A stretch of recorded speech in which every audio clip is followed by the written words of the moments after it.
ครับต่อไปก็ขอเชิญท่านประธานผู้ศึกษากิจใจสะอาดโคชวิทย์ไฟเทียนทูบเทียนบูชาพระรัตนตรัยครับ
ครับต่อไปกลับพร้อมเดิมครับกลับหนึ่งกลับสองกลับสาม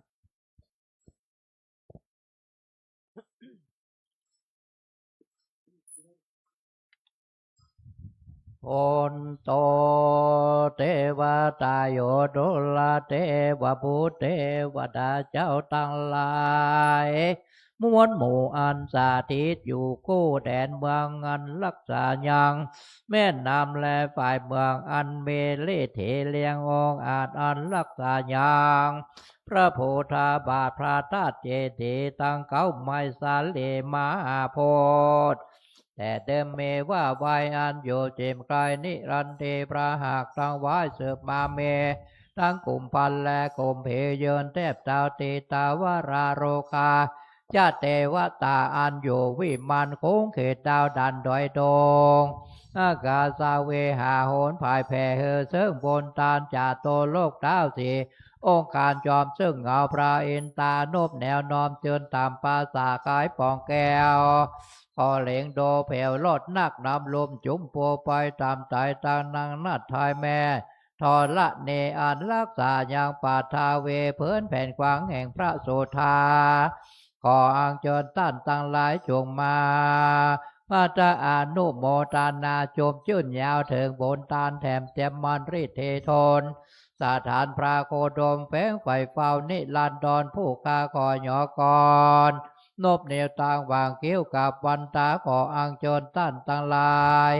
จุงมาพาตาอนุโมทนาจิโมลาสัทธาผู้ข้าต่างหลายที่ได้มาทำบนเฮตันในทีกากาละวันเนนานจงจักมีเสียงแสดเลโยสันเนเสโนวาลาโพธิโมเลมาลังสาเสนังมหันเต ติวิจัยโยสัมโพธิมาการเจงอานันตัญญาโนโยโลกุตโมตังปันนามามิพุทธังตังปันนามามิธรรมังตังปันนามามิสังฆังสาธุสาโทโอกาสาพันเดคาแต่พระปัญจาราตานาพระเกี่ยวเจ้าตังอาจำพ่อแกลอันสาธิสามล้านอยู่วัดวาอารามสถานเตนเนเป็นตนเป็นเก้าเป็นประธานและสถิตสามล้านอยู่จันวาตาว่าติงสาภาคกาพรมสาวันกัตเตวาโลกและอันสถิตสามล้านอยู่เหนือนาจุมปูจุที่จุแห่งจุตูนจุพระองค์วันนี้ก็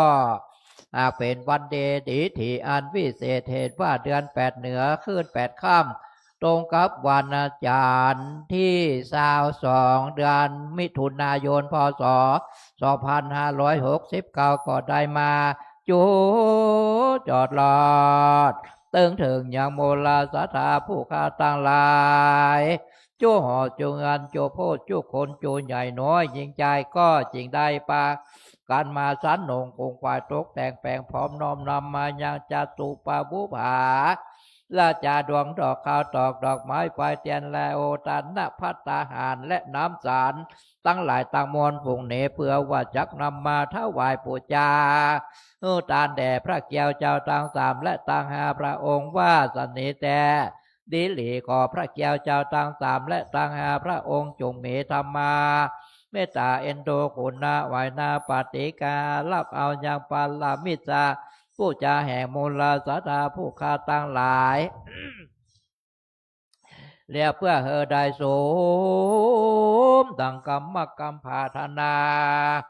แห่งมูลสัทธาผู้ข้าตั้งหลายว่าสันนิแต่ดิลิบูลเนี่ยหลายสี่อันนี้นามีมากเมื่อมูลสัทธาผู้ข้าตั้งหลายได้มาทำบุญเฮือตานในทีกากาละวันนี้ก็ขอเฮอมาเป็นปัจจัยกรรมโจอุดหนุนยังมูลสัทธาผู้ข้าตั้งหลายเฮอได้เอาตนตัวรอดพ้นเสียอย่างอันตรายต่างหลายต่างๆนานาเป็นตนว่าข้อปี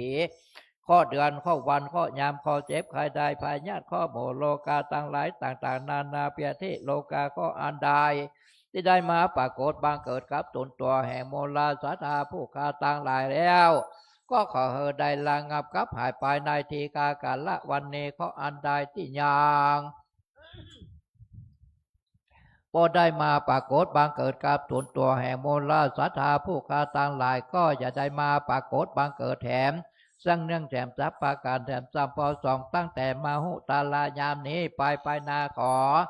มูลสัทธาผู้ข้าต่างหลายจุงจำเลือนไปด้วยอายุปีอายุเดือน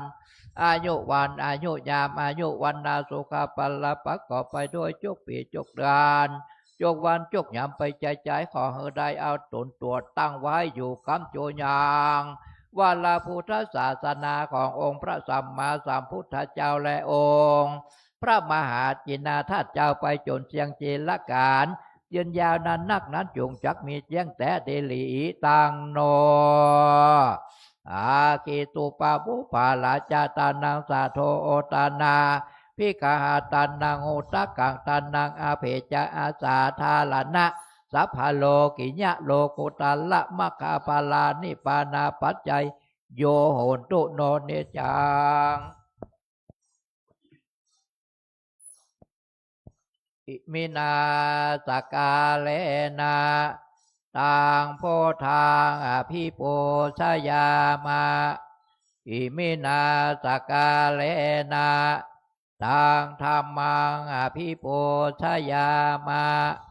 อิมินาสกาเลนะตังสังฆังอภิปูชยามา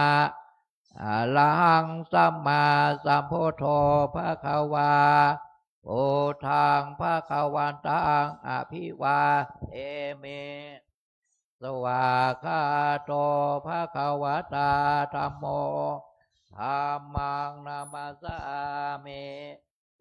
สุปฏิปันโนภควโตภะคะสังโฆสังฆังนะมามิทันธรรมยังพุทธัสสะภะคะวะโตบุพพะคะนามะกะลังกะโลมาเซ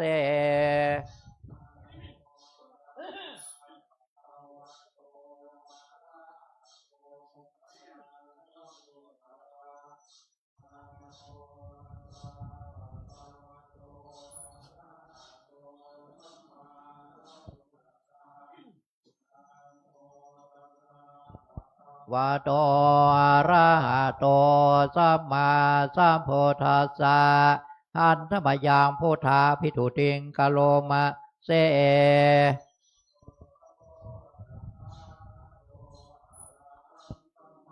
สัมพุทโธเวชาจารณะสัมปันโนสุขโตโลกวิโทอนุตตโลโพลิสธรรมสารทิสัตถเทวมนุสสานังพุทโธภควาโยมัง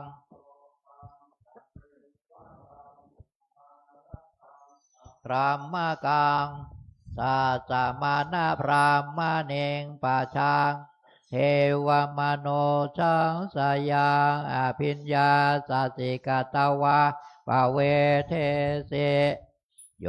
ธรรมังเทเสเสยติกันอันนังมัชเชกัลยาณังปาลิโยชานะกันยานังสัทธังสัพพยัญชนะ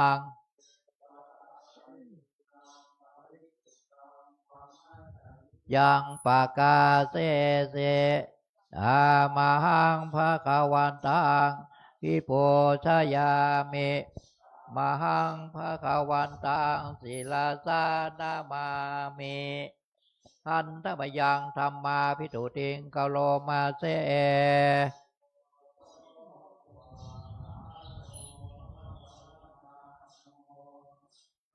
ทิฏฐิโก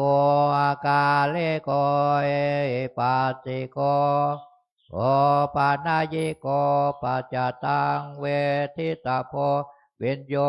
เอตัมมหังอภิปูชยาเมตมหังธรรมังลาสานามาเม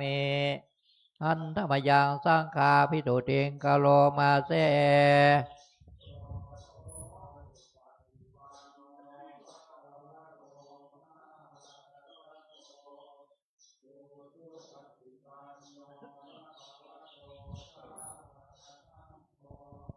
ยายาปฏิปันโนภะคะวะโตสาวกสังโฆ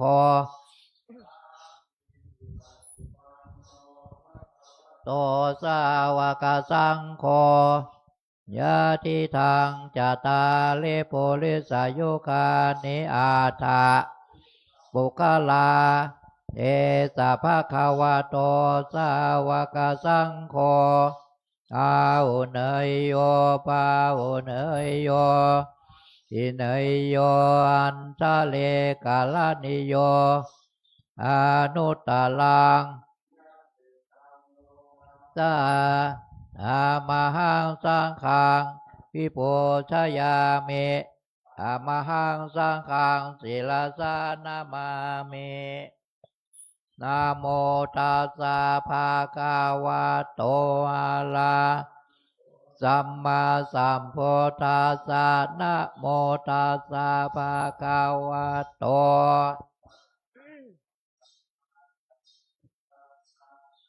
พุทธัสสะภะคะวะโตอะระหะโตสัมมาพุทธัสสะพุทธัสสะลานังกัสสะมิธัมมังนังกัสสะมิสังฆังสารนังกัสสะมิทุติยัมทังสารนังกัสสะมิทุติยัมปิธัมมังปิสังฆังสารนังกัสสะมิตติยัมปิพุทธังกัสสะมิตติยัมปิธัมมังสารนังกัสสะมิตติยัมขังสารนังกัสสะมินะโมพุทธายะ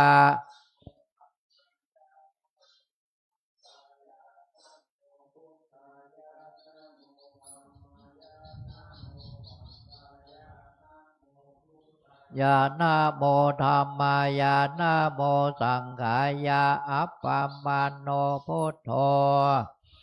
โนธัมโมอัปปมาโนสังโฆอัปปมาโนพุทโธ โนธัมโมปะมะโนสังโฆ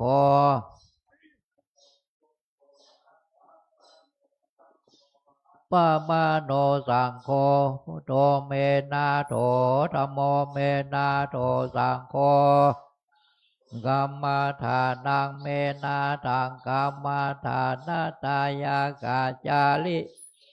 นาโถพุทโธเมนะโถธัมโมเมนะโถสังโฆ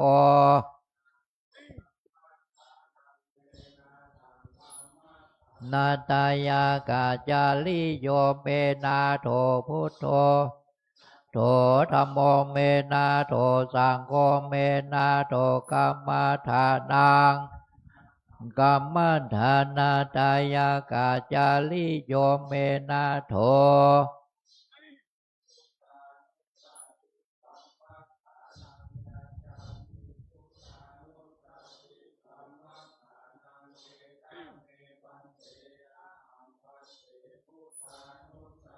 กัมมัฏฐานังจาเมพุทธานุสาเตทานังเทธาเมพันเตอัมพันเตสเตกัมมัฏฐานังยะจาเมพุทธานุสาเตพันเตหัมพันเตพุทธาสัมมาเทงยะจาเมหัมพันเตเปเตอุปจาระสัมมาเทงยาเมหัมพันเตอุปจาระสัมมาเทงยะจาเมอิเตปิโสอะระหังสัมมาสัมพุทโธวิชาจารณะสัมปันโนโลกาวิโทอนุตตโลโปลิสัทธามัสสา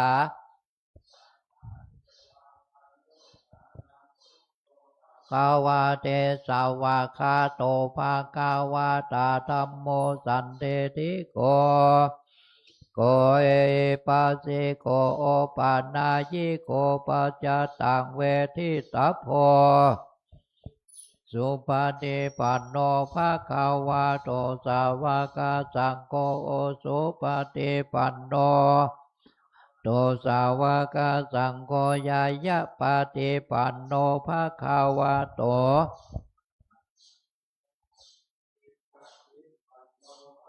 วะโตสาวกสังโฆยะทิทังจตาลิปุริสายุคาเนสัพพุคาลาเอสาภาคาวะโต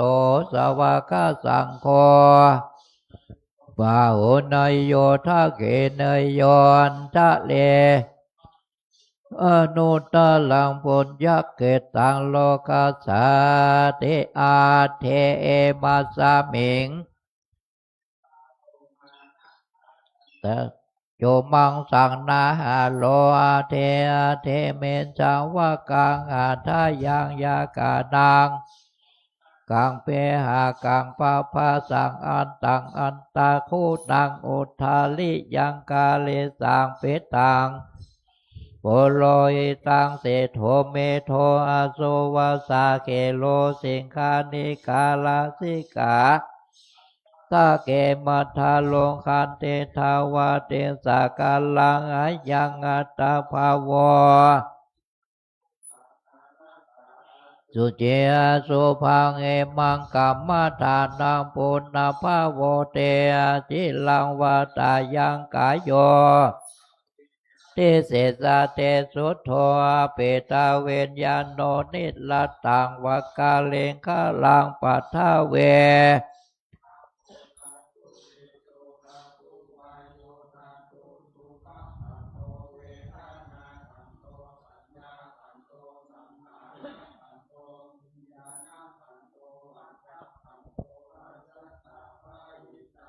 โสลา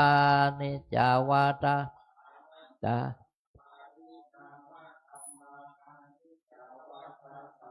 ทาอุปาทาวายาธรรมิโนปัสเสตาวามาโลปังอานิจจังกาจเทนานิจจังวาตานิปานัง ปังทุกขังพยาเทนาสุขังวาตานิปานังนามะโลปังอนัตตาปานังนามะโลปังนิจังวะปังทุกขังนามะโลปังอนัตตานิจังวาตานิปานังสุขังปานังสลังวาตานิปานังนางปาลามังสุขังสาธุตานะปาละเม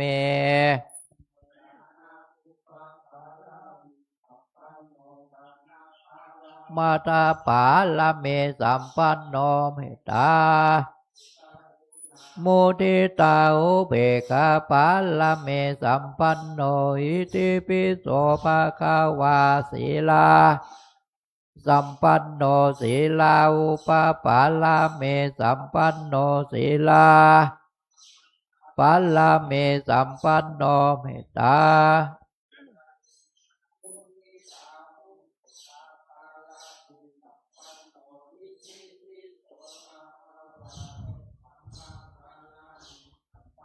เนกามาโอปาปาลาเมสัมปันโนเนกามาปาลามาตาปาลาเม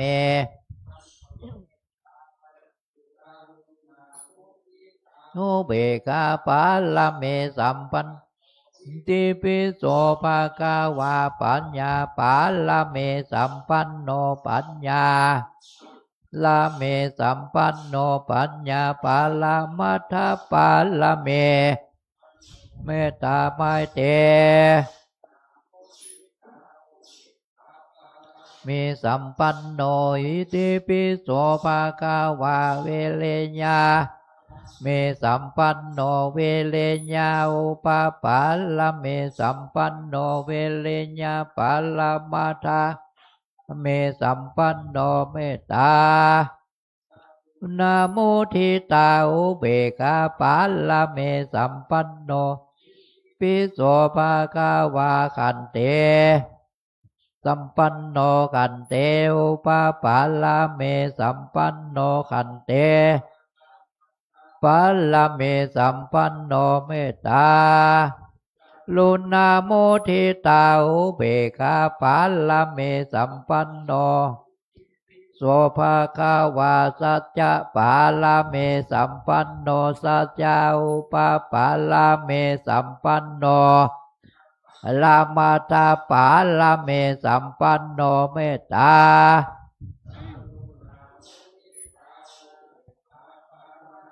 สัมปันโนอิติปิโสภะคะวาอาเทธานาปาละเมอาเทธานาปาลามาตาปาละเมสัมปันโนเมตตาปาละเมสัมปันโนเตตาเต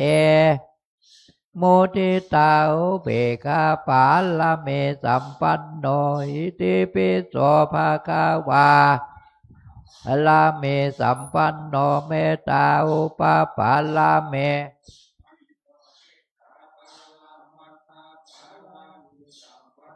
เมตตาไมเตกาโลนาโมทิตาอุเบกขาปาลาเมโนอิติปิโสภะคะวาอุเบกขา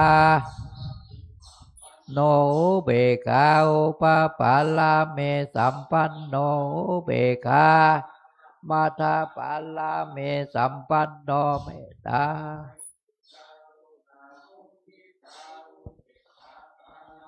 สัมปันโนอิติปิโสภะคะวาทัสสะปาลาเมสัมปันโนปาลาเมสัมปันโนทัสสะปาลามาตาปาลาเมสัมปันโนเมตตานะโมทิตาอุเบกขาปาลาเมสัมปันโนอิติปิโสภะคะวา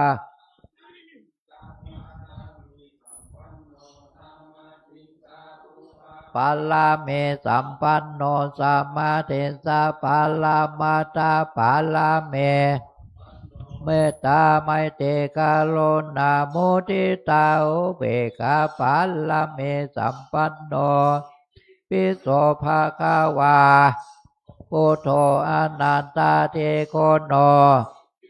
โสภาคาวาอิติปิ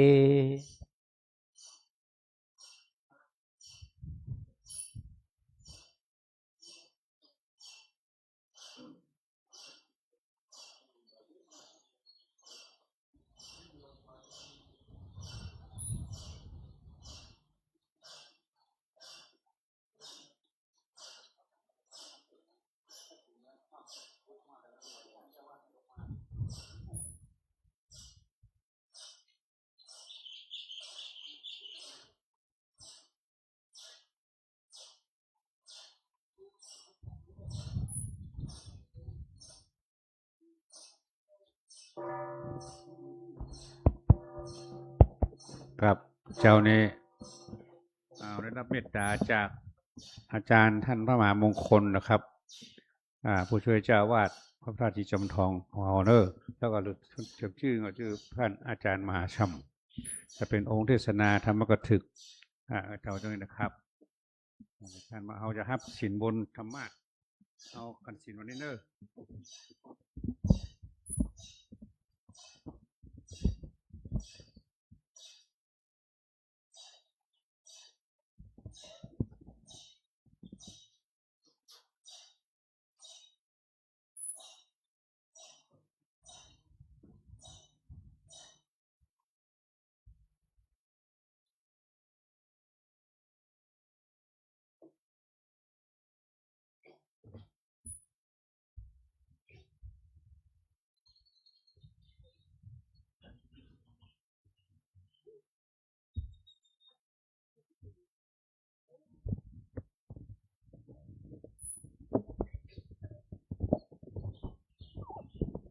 มันดมมือครับเด้อ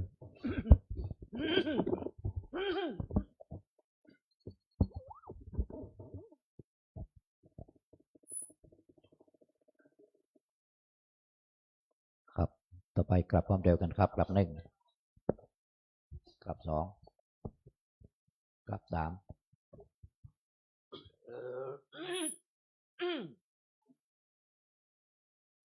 อิมินาสกาเลนะตังโพธังอภิปูชยามะมินาสกาเลนะทางธรรมังอภิปูชยามะอิมินาสกาเลนะตังสังฆังอภิปูชยามะอรหังสัมมาสัมพุทโธภควาโอทางภคะวันตังอภิวาเทมิสวากขาโตมัสสามิสุปฏิปันโนภควโตสาวกสังโฆสังฆังนามามิครับต่อไปขอเชิญทุกท่านกลับท่านพระมหาพร้อมเดียวกันครับกลับหนึ่งกลับสองกลับสามมะยังพันเตเตสาละเนนาสาหะปัญจศีลานิยาจามะตุเตยัมปิมะยังพันเตติสาละเนนาสาหะปัญจศีลานิยาจามะตะเตยัมปิมะยังพันเตติสาละเนนาสาหะปัญจศีลานิยาจามะนะโมตัสสะภะคะวะโตอะระหะโตสัมมาสัมพุทธัสสะนะโมตัสสะภะคะวะโตอะระหะโตสัมมาสัมพุทธัสสะนะโมตัสสะภะคะวะโตอะระหะโตสัมมาสัมพุทธัสสะนะโมตัสสะภะคะวะโต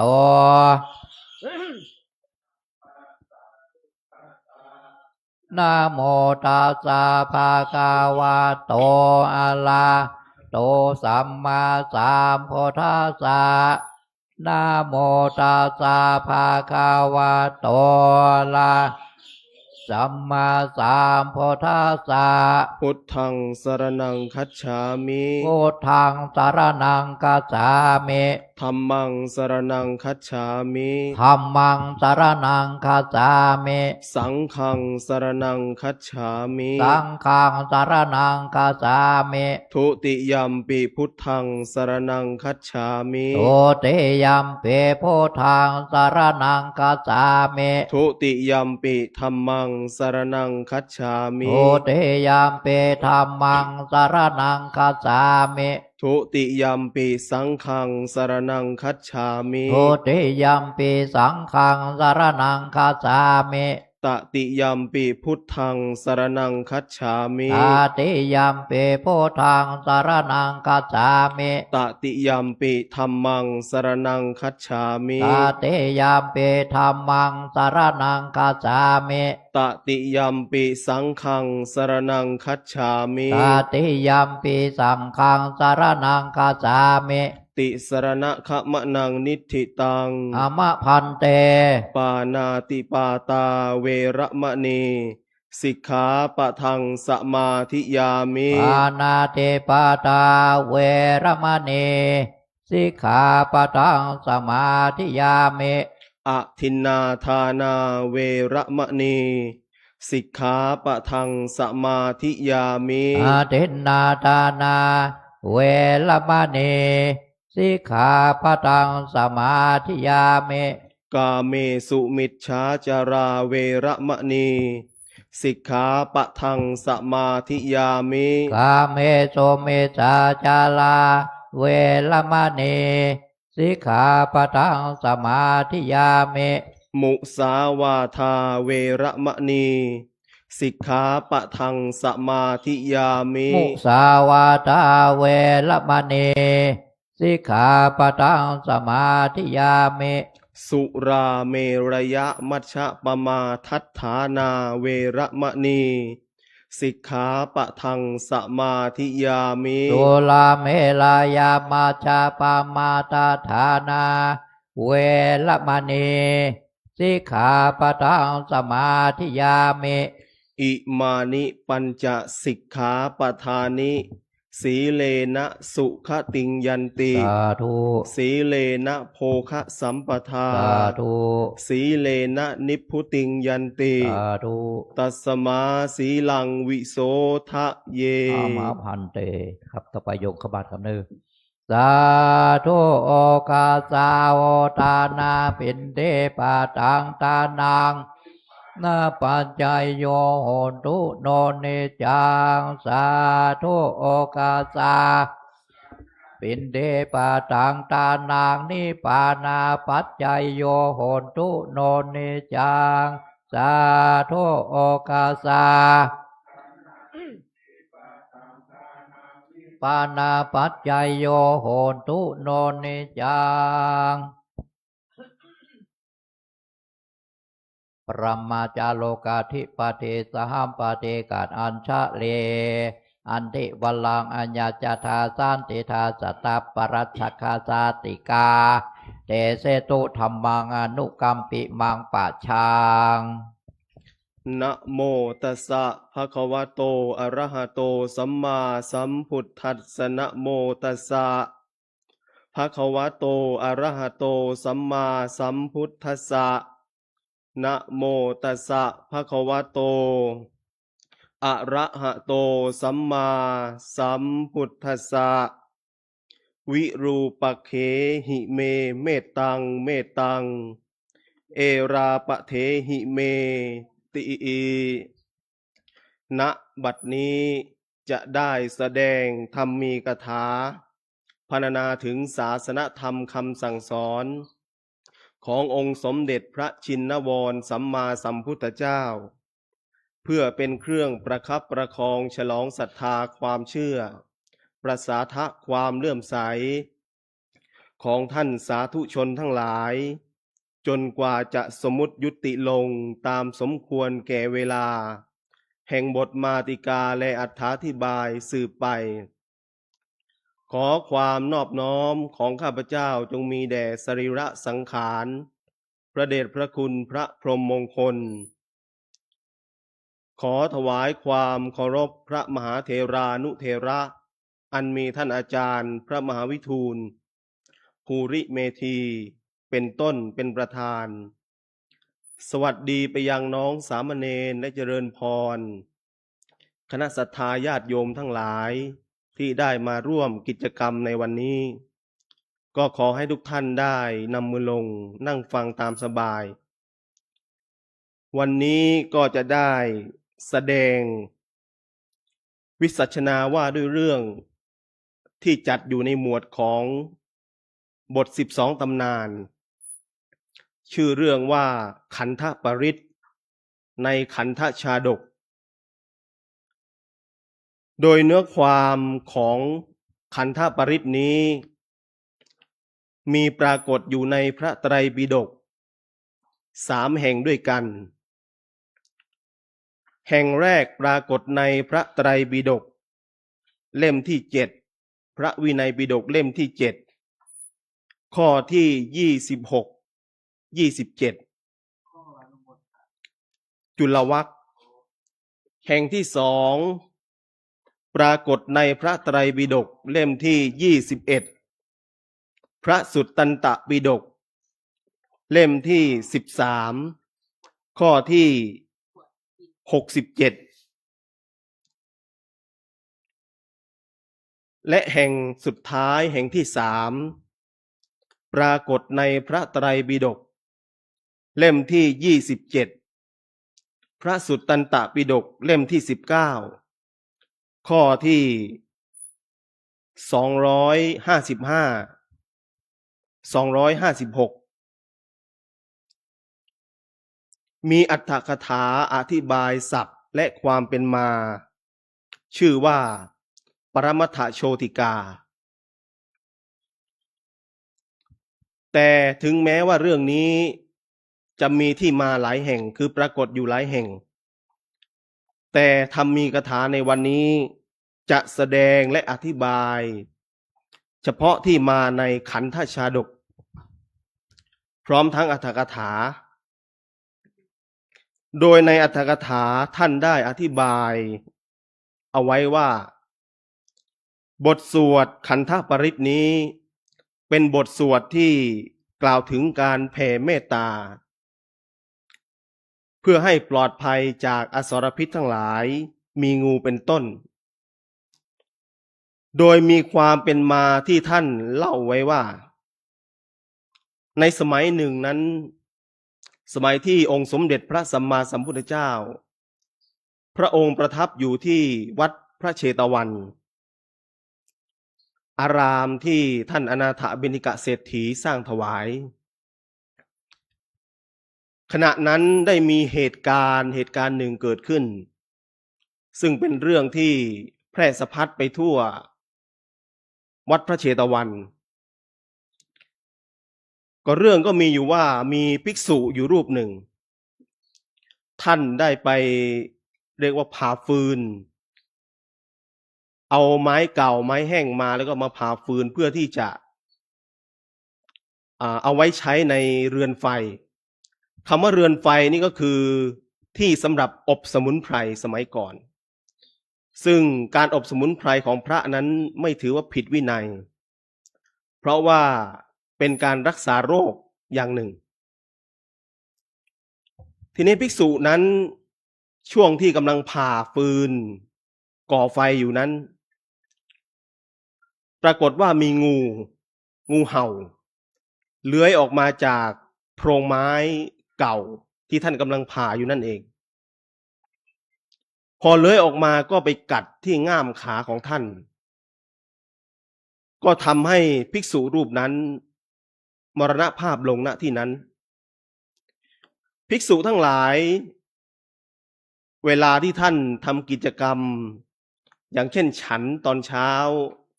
หรือทำกิจกรรมอย่างอื่นเสร็จท่านก็จะ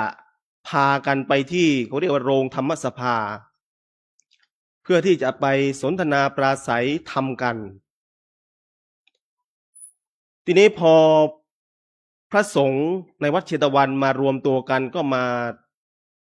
คุยกันเรื่องโน้นเรื่องนี้ก็หยิบยกเอาเรื่องของภิกษุที่ถูกงูกัดนี้ก็มาสนทนาปราศัยกัน พอดีกับขณะนั้นองค์สมเด็จพระสัมมาสัมพุทธเจ้าพระองค์ก็เสด็จมาที่โรงธรรมสภาพอดี ก็เลยถามภิกษุทั้งหลายว่าพวกเธอทั้งหลายนี่สนทนาปราศัยอะไรกัน ภิกษุทั้งหลายนี่ก็พากันกราบทูลว่ามีภิกษุรูปหนึ่งไปพาฟืนอยู่หน้าโรงไฟหน้าเรือนไฟแล้วถูกงูกัดทำให้ท่านถึงแก่มรณภาพไปพระพุทธองค์ครั้นทราบความดังที่ภิกษุทั้งหลายกราบทูลให้ฟังแล้วท่านก็ตรัสว่าดูก่อนภิกษุทั้งหลายหากภิกษุรูปนั้นได้เจริญเมตตาแล้วแผ่ไปยังพญางูทั้งสี่ตระกูลแล้วไซร้งูทั้งหลายสัตว์ร้ายทั้งหลายก็จะไม่ทำอันตรายภิกษุนั้นพระพุทธองค์ตรัสเกริ่นขึ้นไปเพิ่มอีกว่าในอดีตการสมัยที่พระพุทธเจ้ายังไม่เสด็จอุบัติขึ้นในโลกได้มีฤาษี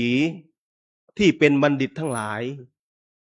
ได้เจริญเมตตาไปยังพญางูทั้งสี่ตระกูล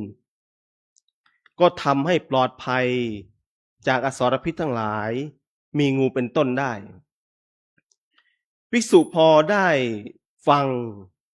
พระดำรัสที่องค์สมเด็จพระสัมมาสัมพุทธเจ้าได้เกริ่นมาอย่างนั้นภิกษุทั้งหลายก็อยากที่จะฟังเรื่องราวทั้งหมดว่ามีความเป็นมาอย่างไรจึงทูลอาราธนาให้องค์สมเด็จพระสัมมาสัมพุทธเจ้าตรัสเล่าถึงเรื่องในอดีตว่าเป็นมาอย่างไรพระพุทธองค์จึงนำเรื่องในอดีตซึ่งปรากฏอยู่ในขันธชาดกมาตรัสเล่าให้ภิกษุทั้งหลายได้ฟังซึ่งมีใจความว่าเมื่อในอดีตการนานมาแล้วสมัยที่พระเจ้าพรหมทัตท่านยังเป็น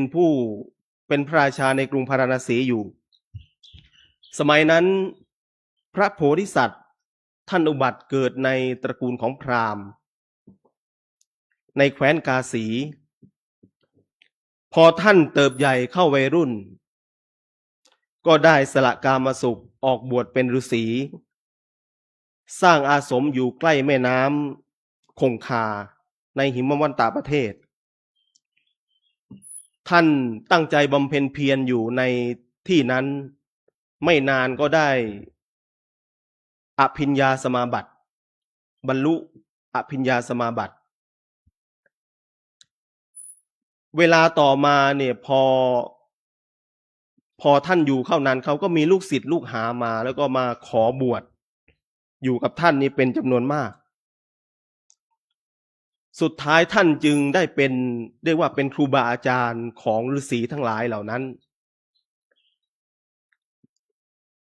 ฤาษีทั้งหลายนี่ก็อยู่แวดล้อมท่านอยู่ข้างๆแม่น้ำอยู่กันอย่างผาสุกตลอดมาแต่อยู่มาวันหนึ่งก็มีเหตุการณ์บางอย่างนี่เกิดขึ้นซึ่งก็ต้องกล่าวว่าเป็นเรื่องธรรมดาของคนที่ปลูกบ้านสร้างเรือนอยู่ใกล้แม่น้ำก็ย่อมจะมีสัตว์เลื้อยคลานทั้งหลายมีงูเป็นต้นเข้ามารบกวนอาสมของฤาษีทั้งหลายที่อยู่ใกล้ๆแม่น้ำนี่ก็เช่นกันก็ถูกสัตว์เลื้อยคลานนานาชนิดเข้ามารบกวนแต่ที่น่าหนักใจยิ่งกว่านั้นคือสัตว์เลื้อยคลานเหล่านั้นไม่ได้มารบกวนธรรมดาแต่ว่ามาฆ่าชีวิตฤาษีทั้งหลายไปเป็นจำนวนมากฤาษีทั้งหลายเห็นว่าเรื่องนี้นี่เป็นเรื่องใหญ่จึงได้นำเรื่องนี้นี่ไปกราบไปบอกแก่พระโพธิสัตว์ซึ่งเป็นอาจารย์พระโพธิสัตว์พอได้ฟังจนจบท่านก็เรียกประชุมฤาษีที่เป็นศิษย์ทั้งหลายทั้งปวงให้มาประชุมกัน แล้วท่านก็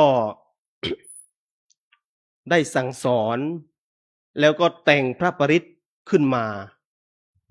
โดยท่านได้สั่งสอนว่าที่อสรพิษทั้งหลายนี่มารบกวนพวกเธอทั้งหลาย ก็เพราะเธอทั้งหลายนี่ไม่ได้เจริญเมตตาไปยังพญางูทั้งสี่ตระกูล ถ้าพวกเธอได้เจริญเมตตา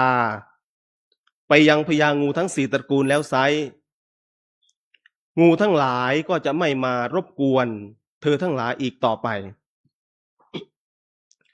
พอพระโพธิสัตว์ท่านกล่าวจบท่านก็แต่งพระปริตรบทหนึ่งซึ่งอย่างที่เราท่านทั้งหลายได้ใช้สวดมาจนถึงปัจจุบันซึ่งพระปริตรนี้มีใจความดังนี้ว่าวิรูปักเขหิเมเมตังแปลว่าขอไมตรีจิตของข้าพเจ้าจงแผ่ไปถึงพญางูตระกูลวิรูปักขะวิรูปักขะเนี่ยเป็นชื่อของสีวิรูปักขะแปลว่าสีทองก็คือเป็นตระกูลงูสีทองเมตตังเอราปะเถหิเมขอไมตรีจิตของข้าพเจ้าจงแผ่ไปถึงพญางูตระกูลเอราปะทะเอราปะทะนี่แปลว่าสีเขียวฉัพพยาปุตเตหิเมเมตตังขอไมตรีจิตของข้าพเจ้าจงแผ่ไปถึงพญางูตระกูลฉัพพยาปุตตะฉัพพยาปุตตะนี่แปลว่าสีรุ้งเมตตังกันหาโคตมะเกหิจะและขอเมตตาจิตของข้าพเจ้าจงแผ่ไปถึงพญางูตระกูลกันหาโคตมะกะกันหาโคตมะกะนี่แปลว่าสีนินดำสีดำออกนินหน่อยก็ประมาณงูเห่าเป็นต้นพอพระโพธิสัตว์ท่านแสดงวิธีการเจริญเมตตาจิตไปยังพญางูทั้งสี่ตระกูลแบบเจาะจงจบลงแบบนี้แล้วท่านก็สอนวิธีเจริญเมตตาจิตไปยังสรรพสัตว์ทั้งหลายแบบไม่เจาะจงอีกว่าอปาทะเกหิเมเมตตังแปลว่าขอไมตรีจิตของข้าพเจ้าจงแผ่ไปถึงสัตว์ที่ไม่มีเท้าเมตตังทิปาทะเกหิเมขอไมตรีจิตของข้าพเจ้าจงแผ่ไปถึงสัตว์ที่มีสองเท้าจะตุปะเทหิเมเมตตังขอไมตรีจิตของข้าพเจ้าจงแผ่ไปถึงสัตว์ที่มีสี่เท้าเมตตังพหุปะเทหิเมและขอไมตรีจิตของข้าพเจ้าจงแผ่ไปถึงสัตว์ที่มีหลายเท้ามามังอปาทะโกหิงสิมามังหิงสิทิปาทะโกมามังจะตุปะโทหิงสิมามังหิงสิพหุปะโทสัตว์ที่ไม่มีเท้าก็ดีสัตว์ที่มีสองเท้าก็ดีสัตว์ที่มีสี่เท้าก็ดีสัตว์ที่มีหลายเท้าก็ดีจงอย่ามาเบียดเบียนเราเลยสัพเพสัตตาขอสัตว์ทั้งหลายที่ยังคล่องอยู่คำว่าคล่องอยู่หมายถึงสัตว์คำว่าสัตว์แปลว่าคล่องอยู่สัพเพปานาขอสัตว์ขอเหล่าสัตว์ที่ยังมีลมปราณคำว่าลมปราณนี่หมายความว่าที่ใช้อากาศหรือใช้ออกซิเจนในการหายใจเรียกว่าปราณสัพเพ ภูตาจะเกวลา และขอเหล่าสัตว์ที่เกิดแล้วทั้งปวง สัพเพพัทรานิปัสสันตุ จงประสบแต่ความสุขความเจริญโดยทั่วกัน มากินจิปาปะมาเข้ามา ขอความทุกข์อันชั่วช้า อย่าได้มาถึงสัตว์ตนใดตนหนึ่งเลย พอท่านพระโพธิสัตว์ท่านได้สอน การแผ่เมตตาแบบไม่เจาะจง ให้แก่เหล่าฤาษีทั้งหลาย ได้ฟังแล้วเป็นท่อนที่สอง เพื่อที่ท่านจะให้ฤาษีทั้งหลายเนี่ยได้เปรียบเทียบได้อุปมาว่า คุณของพระรัตนตรัยนั้นยิ่งใหญ่กว่าสรรพสัตว์ทั้งหลาย ท่านก็จึงกล่าวพระคาถาที่แต่งขึ้นมาอีกว่า อัปปมาโท อัปปมาโนพุทโธ อัปปมาโนธัมโม อัปปมาโนสังโฆ แปลว่า คุณของพระพุทธเจ้า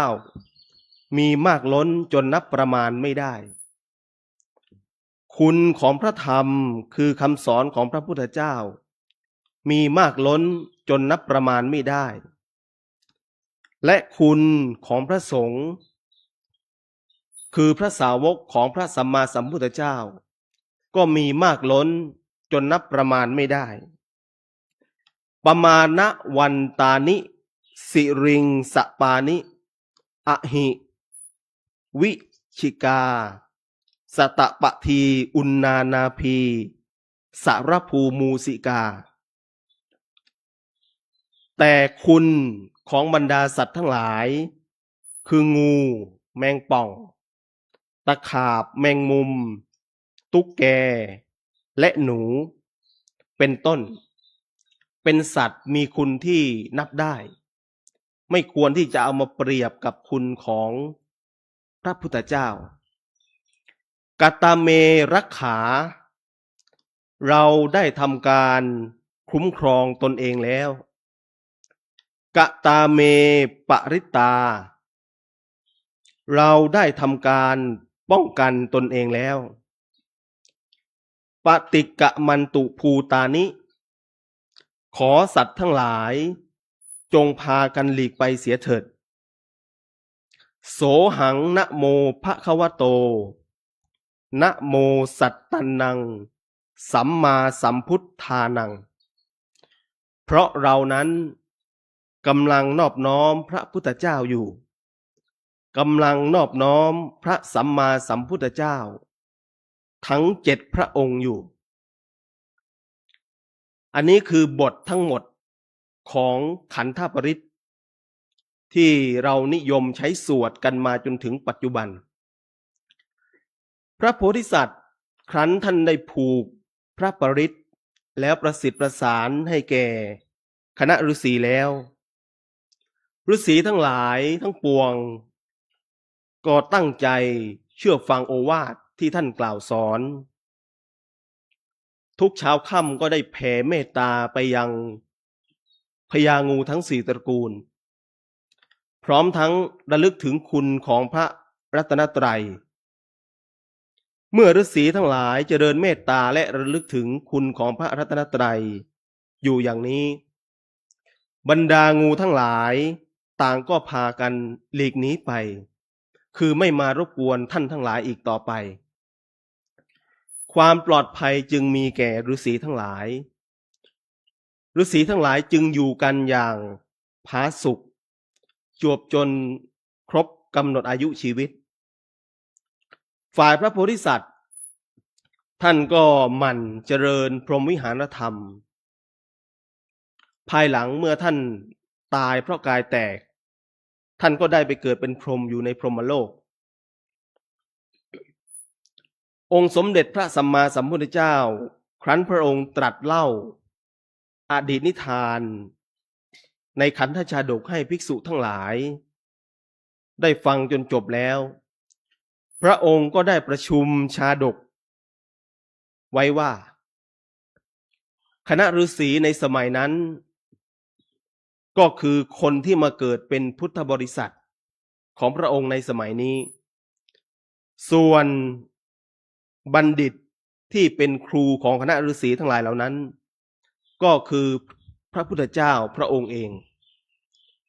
พอพระพุทธองค์แสดงจบธรรมาภิสมัยก็คือการบรรลุธรรมก็ได้มีแก่ภิกษุทั้งหลายที่อยู่ในโรงธรรมสภานั้นซึ่งธรรมเทศนาที่พระองค์แสดงมานั้นจึงมีประโยชน์อย่างนี้และนี่ก็คือความเป็นมาของบทสวดที่ชื่อว่าขันธปริตเป็นบทสวดที่เมื่อว่าโดยเนื้อความก็คือบทแผ่เมตตาไปยังสรรพสัตว์ทั้งหลายโดยเฉพาะสัตว์เลื้อยคลานที่จะมาทำอันตรายเราเช่นงูหนูเป็นต้นแต่เมื่อว่าโดยความเชื่อก็เชื่อกันว่าเป็นบทสวดที่ไว้ใช้ป้องกันภัยจากอสรพิษ ฉะนั้นขอท่านผู้ฟังทั้งหลายทั้งปวงจงจำบทสวดขันธปริตว่ามีความเป็นมาและสรรพคุณดังพรรณนามาชนี้แลแสดงธรรมมีกถาพรรณนาถึงความเป็นมาของบทสวดชื่อว่าขันธปริตในขันธชาดกมาก็เห็นว่าสมควรแก่เวลาจึงขอสมมุติยุติลงคงไว้แต่เพียงเท่านี้เอวังก็มีด้วยประการฉนี้อันธรรมยังสาธุกะลังกะโลมาเซสาธุสาธุสาธุนะโมตัสสะภะคะวะโตอะระหะโตสัมมาสัมพุทธัสสะนะโมตัสสะภะคะวะโตอะระหะโตสัมมาสัมพุทธัสสะนะโมตัสสะภะคะวะโตอะระหะโตสัมมาสัมพุทธัสสะอิติปิโสภะคะวะอะระหังสัมมาสัมพุทโธวิชชาจารณะสัมปันโนสุขโตโรกาวิทูอนุตตโรปุริสธรรมสารถิสัทธาเทวมนุสสานังพุทโธภะคะวะติสวากขาโตภะคะวะตาธัมโมสันติติโกอาการิโกเอหิปัสสิโกโอปันนายิโกปัจจตังเวทิตาโพวินยูหิติสุปฏิปันโนภะคะวะโตสาวกสังโฆอุชุปฏิปันโนภะคะวะโตสาวกสังโฆยายาปฏิปันโนภะคะวะโตสาวกสังโฆสามีกิปฏิปันโนภะคะวะโตสาวกสังโฆยะดิทังจัตตาริปุริสายุคานิอัตตาปุริสาปุคารายสัพพะคะวะโตสาวกสังโฆอาหุนายโยปาหุนายโยทักขินายโยอัญชริการณิโยอนุตตรังบุญญาเขตังโรกัสสาติมหาการุณิโกนาโทหิตายาสัพพปานินางปุเรตวาปารมิสัพพะโตสัมโพธิมุตตมังเอเตนะสัจจวัจเจนะโหตุเตชัยยะมังคารังชัยยันโตโพธิยามูเรสกายานังนันทิวัฒโนเอวังตะวังวิชัยโยโหหิชัยยาสุชัยยะมังคะเรอปาราจิตาปัลลังเกสีเสปทาวิโปคาเรอภิเสเกสัพพพุทธานังอาคาปโตปโมทติสุนัขตังสุมังคารังสุปภาตังสุโหติตังสุขันโนสุโมโหโตจะสุยิทังพระมจาริสุปทักขินังกายกรรมังวา าจากัมมัง ปาทา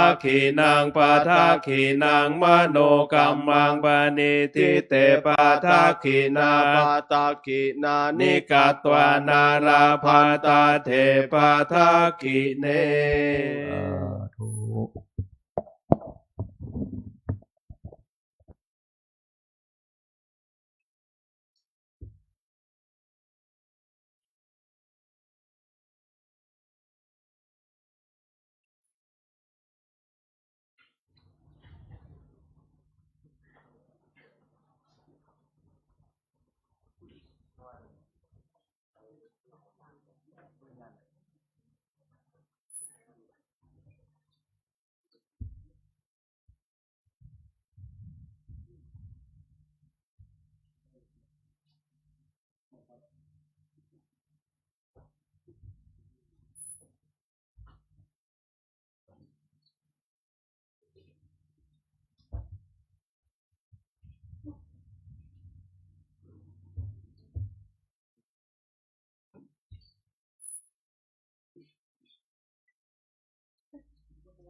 ยะถาวาริวหาปุราปาริปุเรนติสาครังเอวะเมวะอิโตทินังเปตานังอุปกปปติอิชิตังปัตถิตังตุมหังคิปะเมวะสมิจฉตุสัพเพปูเรนตุสังกปาจันโทปนะระโสยะถามะนิโชติระโสยะถาสัพพีติโยวิวัชชันตุสัพพะโรโควินัสสตุมาเตภวัตวันตรายโยสุขีทีขายุโกภวะอภิวาทนาสิริสะนิจจังวุธาปัจจายโนจัตตารโอธรรมาวัฏทันติอายุวันโนสุขังภะลัง สาธุสาธุสาธุครับคณะสัตยาทั้งหลายช่วยกันยกกันเข้าและกบาลมาถวายท่านพระคุณเจ้า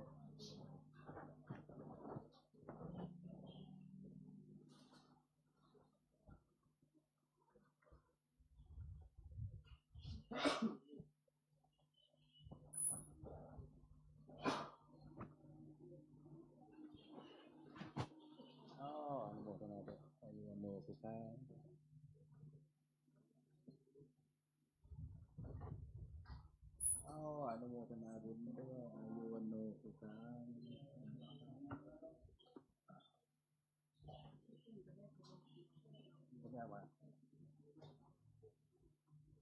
โมทนาบุญด้วยนะ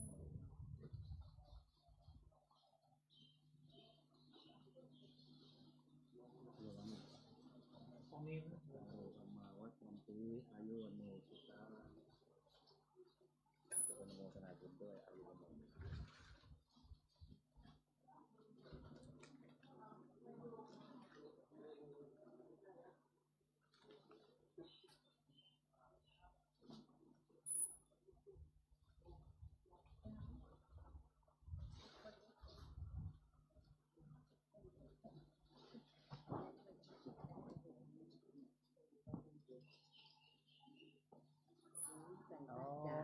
สาธุอายุวันโนสุขัง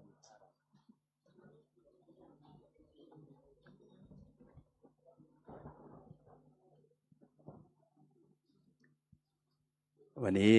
พระเดชพระคุณหลวงพ่อเจ้าวาดไป วัดพระนอนขอนตาลปกติท่านก็จะอยู่โดยเฉพาะวันพระ8 ค่ำ15 ค่ำ14 ค่ำท่านจะอยู่แต่ว่าวันนี้ต้องใช้พัดแล้วต้องใช้พัดก็เลยจำเป็นต้องไปวัดพระนอนขอนตาลขอฝากลาญาติโยม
ครับ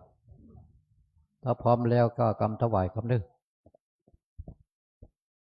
นะโมตัสสะภะคะวะโตอะระหะโตสัมมาสัมพุทธัสสะนะโมตัสสะภะคะวะโตอะระหะโตสัมมาสัมพุทธัสสะนะโมตัสสะภะคะวะโตอะระหะโตสัมมาสัมพุทธัสสะว่าพร้อมเดียวกันครับอิมานิ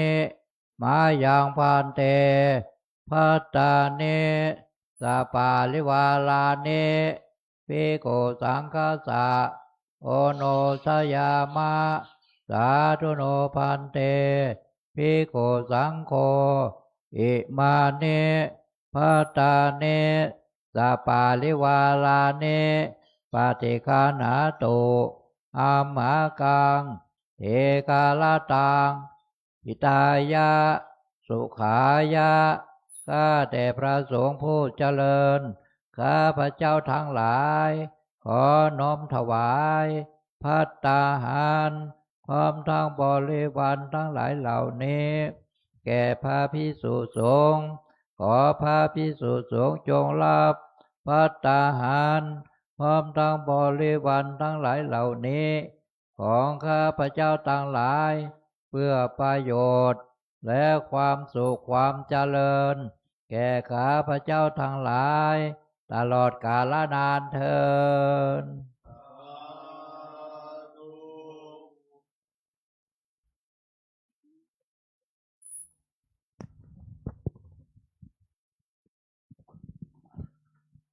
ยัคเคพันเตสังโฆชานาตุขอพระสงฆ์ทั้งปวงจงฟังคำข้าพเจ้าบัดนี้ถ้ามีทายกทายิกาผู้มีจิตศรัทธาได้น้อมนำมาซึ่งภัตตาหารซึ่งเป็นสังฆทานแก่พระภิกษุสงฆ์อันว่าสังฆทานนี้ย่อมมีอานิสงส์อันยิ่งใหญ่สมเด็จพระพุทธองค์จะได้จำเพาะเจาะจงว่าเป็นของภิกษุรูปหนึ่งรูปใดก็หาไม่ได้เพราะเป็นของได้แก่สงฆ์ทั่วสังฆมณฑลพระพุทธองค์ตรัสว่าให้แจกการตามบรรดาที่มาถึงฉะนั้นบัดนี้ข้าพเจ้าจะสมมุติเป็นผู้แจกของสงฆ์พระสงฆ์ทั้งปวงจะเห็นสมควรหรือไม่เห็นสมควรถ้าเห็นว่าไม่เป็นการสมควรแล้วไซร้ขอจงได้ทักท้วงขึ้นในท่ามกลางสงฆ์อย่าได้เกรงใจถ้าเห็นว่าเป็นการสมควรแล้วก็ตรงเป็นผู้นิ่งอยู่บัดนี้พระสงฆ์ทั้งปวงนิ่งอยู่ข้าพเจ้าจักรู้ได้ว่าเป็นการสมควรแล้วจะได้ทำการแจกของสงฆ์ต่อไปณกาลบัดนี้นะโมตัสสะภะคะวะโตอะระหะโตสัมมาสัมพุทธัสสะนะโมตัสสะภะคะวะโตอะระหะโตสัมมาสัมพุทธัสสะนะโมตัสสะภะคะวะโตอะระหะโตสัมมาสัมพุทธัสสะอะยังปัทมภาโคมหาเถระสะปาปูนาติส่วนที่หนึ่งย่อมถึงแก่พระเถระผู้ใหญ่ผู้อยู่เหนือข้าพเจ้าอวเสสาภาคาอัมหากังปาปูนันติ ส่วนที่เหลือจากพระเถระผู้ใหญ่แล้วย่อมถึงแก่ข้าพเจ้าทั้งหลายคือพระอนุเถระรองลงมาจนถึงพระนวกะรูปสุดท้าย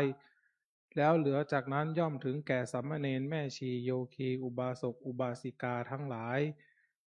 ญาติโยมคฤหัสถ์และสัตว์ทั้งหลายขอให้ท่านเหล่านั้น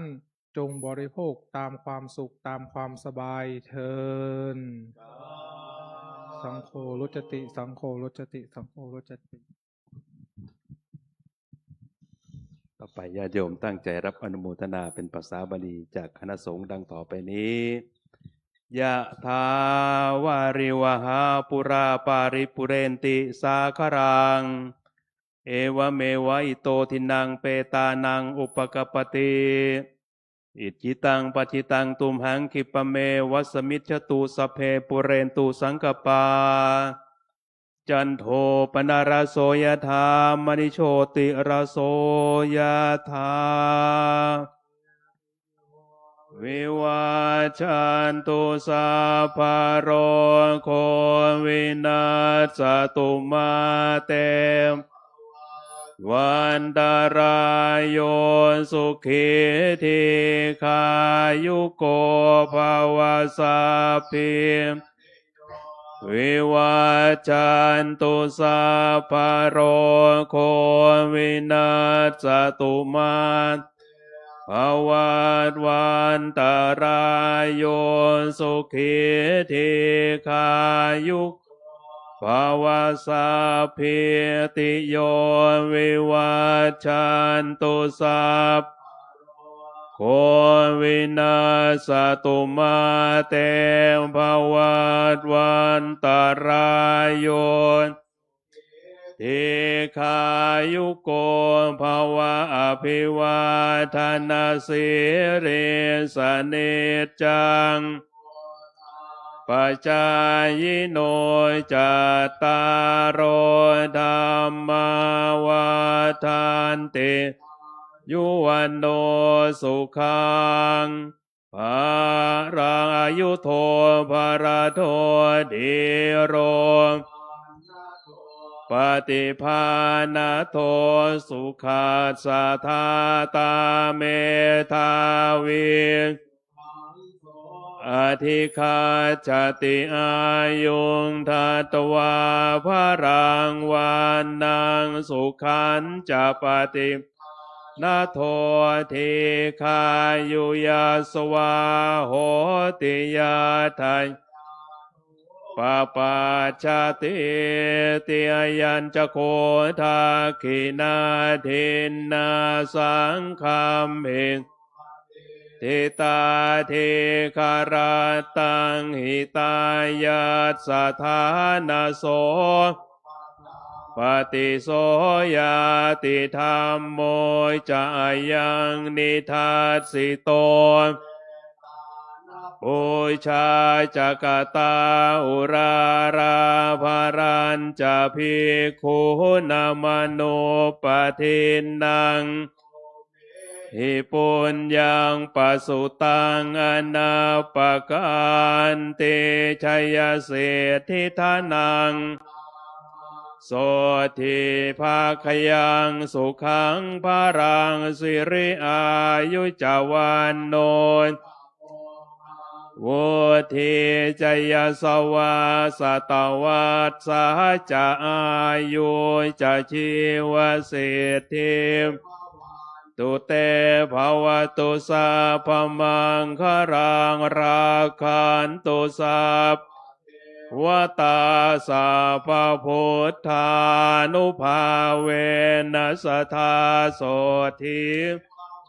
ตุเตภวตุสัพพมังครังราคันตุสัพวตาสัพพธรรมานุภาเวนัสทาโสทิภวตุสัพพมังครังราคันตุสัพวตาสัพพสังฆานุภาเวนัสทาโสทิ ภาวันตุเต ธรรมยังสาธุพลังกโลมาเสสาธุสาธุสาธุครับต่อไปก็ถึงทุกท่านนั่งสมาธิเจริญภาวนาต่อไปครับ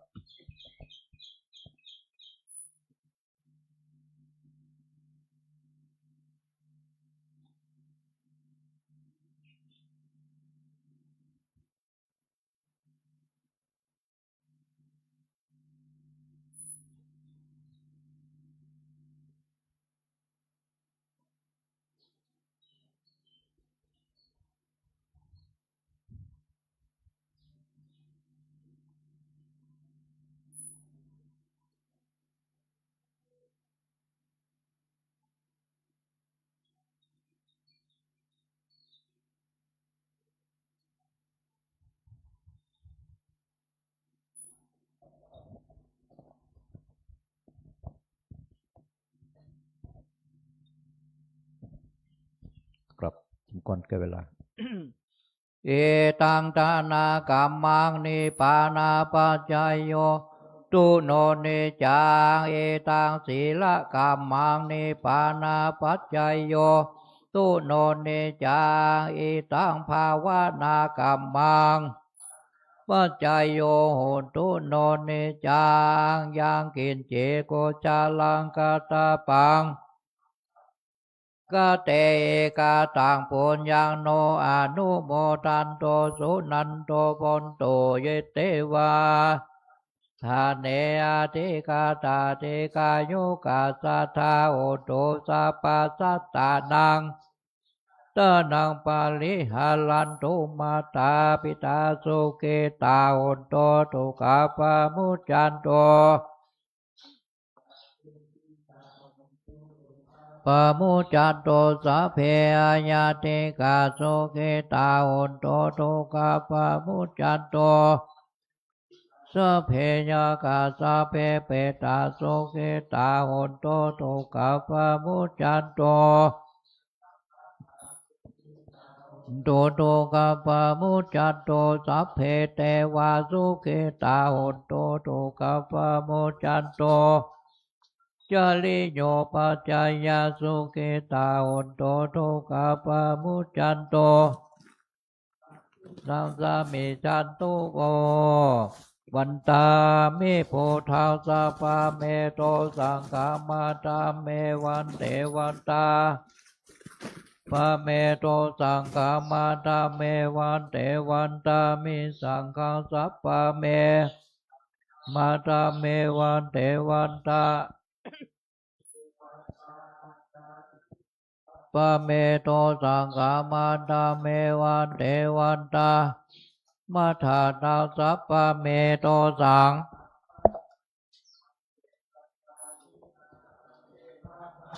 มายาสัพปะเมโตสังฆามาตาเมวันเตวันตา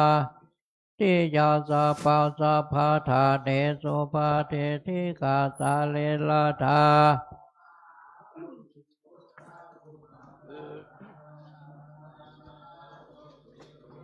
โลเกพระมาโลเกจัมโพธิเปลังกาติเปสาลิลาธาตุโยเกสหันตาธาตุโยเจติยังกันตาโกติกจตุลาเสติสา